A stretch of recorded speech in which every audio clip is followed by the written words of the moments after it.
Have you ever wondered where your face appears online? Your photos may be published on social media, company websites, news articles, blogs, online profiles. In this guide, I'll show you how to search for your face online and find websites using your photos.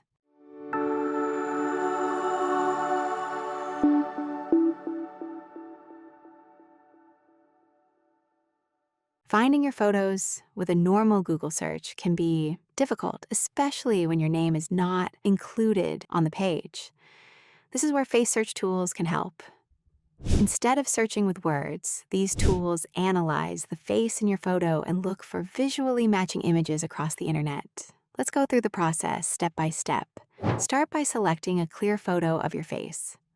For the best results, use an image where your face is clearly visible. It is also worth testing several photos. Different angles, hairstyles, facial expressions. Once the image is chosen, it's time to search. Go to lenso.ai and upload your photo.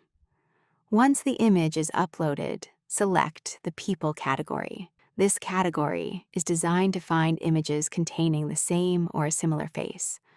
Open the results that look most relevant and check the original source page. To do that, you need to purchase a subscription and unlock the photo. Then click on the web icon to see the source. You can visit lenso.ai using the link in the description below. When there are many results, filters can make the search easier. With research mode on lenso.ai, you can narrow the results using options such as the website domain, page language, date range, image size, or keywords in the page title. For example, you can search for results from a specific website or exclude domains you have already checked. This is especially useful when you are investigating impersonation, copied profile photos, or unauthorized image use. New images can appear online after your initial search.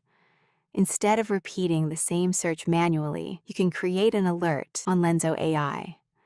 An alert can notify you when new matching images are found. Visit lenso.ai using the link in the description and run your first face search today. If you found this guide useful, leave a like, subscribe, and share it with someone who wants to protect their photos online.